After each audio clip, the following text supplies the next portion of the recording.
বন্ধুরা সবাই কেমন আছেন? আশা করি সবাই ভালো আছেন। আর সকালে চলে এসেছি, একটা কটন কাপড় হাতে নিয়ে দাঁড়িয়ে আছি, কটন কাপড়টা বেছাবো। দেখছি কয়েকটা মানকি এসে ঘোরাঘুরি করছে, ওই জন্য আমার ভয় পাচ্ছে। মানকিগুলো চলে গেলেই আমি ছাদে এই যে দেখুন কটন কাপড়টা বিছিয়েছি, ডালের বড়ি দেবো, বিউলির ডালের। তো বিউলির ডালটা আমি আগের দিন রাত্রিরে ভিজিয়ে রেখেছিলাম সারা রাত। এটা ওভারনাইট সোক ডাল।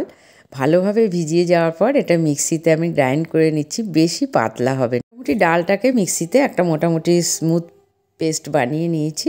আর আমি বারবার জানলা দিয়ে দেখছি যে আজকে ভালো রোদ্দুর হবে, তো বড়িতে কিন্তু ভালো রোদ্দুরের প্রয়োজন, না হলে বড়ি ভালো হবে না। এটা মানকচু, মানকচুটাকে আমি ভালো করে গ্রেট করে নিয়েছি গ্রেটারে।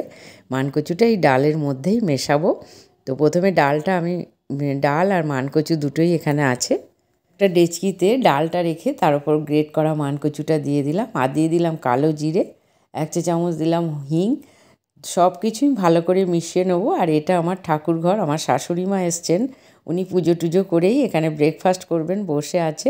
মায়ের এই যে ব্রেকফাস্ট এখানে রাখা আছে। আর এটা আমার ঠাকুর ঘর, আর মা বসে আছেন এখানে। আমার শাশুড়ি মায়ের বয়স কিন্তু 82। আমার ছোটো মেয়ে এসে গেছে, ও ভালো করে ডালটা ফাটিয়ে দেবে। ডালটা কিন্তু বড়ির জন্যে ডালটা ভালো করে ফাটাতে হয়, কেননা ডালে যত ভালোভাবে ফেটানো হবে তত বড়িগুলোর মধ্যে ঝোল ঢুকবে, বড়িগুলো ভালো সিদ্ধ হবে তাড়াতাড়ি। সেই জন্য ওকে দিয়ে ভালো করে ডালটা আমি ফেটিয়ে নিচ্ছি। আর ফাটানো হয়েছে কিভাবে বোঝা যাবে দেখুন, একটু জলের মধ্যে ফেলে দিলেই এটা ভেসে উঠবে, তাহলেই ডালটা সম্পূর্ণ তৈরি হয়ে গেছে। এবার আমি একটা একটা করে গোটা বড়িটাই দিয়ে দিলাম। দেখুন পুরোটা এতটাই বড়ি হয়েছে। মা ব্রেকফাস্ট করা হয়ে গেছে বলে মা বসে আছে এখানেই ঠাকুর ঘরের সামনেই, বলছে যদি আবার হনুমানগুলো আসে তাহলে তো ডালের বড়িগুলো সব নষ্ট হয়ে যাবে, ওই জন্য মা এখানে পাহারা দিচ্ছে। তো আর হনুমানগুলো চলে গেছে, আর আসেনি। বড়িটা আমি আর সকাল 8টার সময় দিয়েছি, আর এখন আর একটু 2টোর সময় এসে বড়িটা এরম দেয়ালের দিকে দিয়েছিলাম, যাতে বড়ির পেছন দিকটা ভালোভাবে রোদ্দুর পড়ে।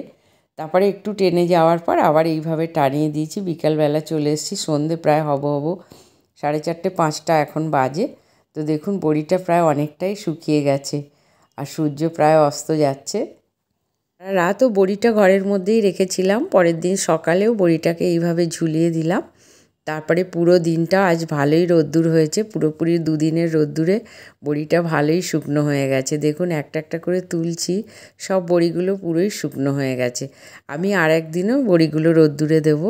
আর এই বড়ি খেতে খুবই সুন্দর হয়, আপনারা একবার ট্রাই করে দেখবেন, আপনাদের নিশ্চয়ই ভালো লাগবে। কচু বিউলির ডালের এটা হোমমেড বড়ি, আপনারা একবার ট্রাই করে দেখতে পারেন, আপনাদের কিন্তু ভীষণ পছন্দ হবে। দোকানের অন্যান্য বড়ির চেয়ে এই বড়ি খুবই ভালো হয়।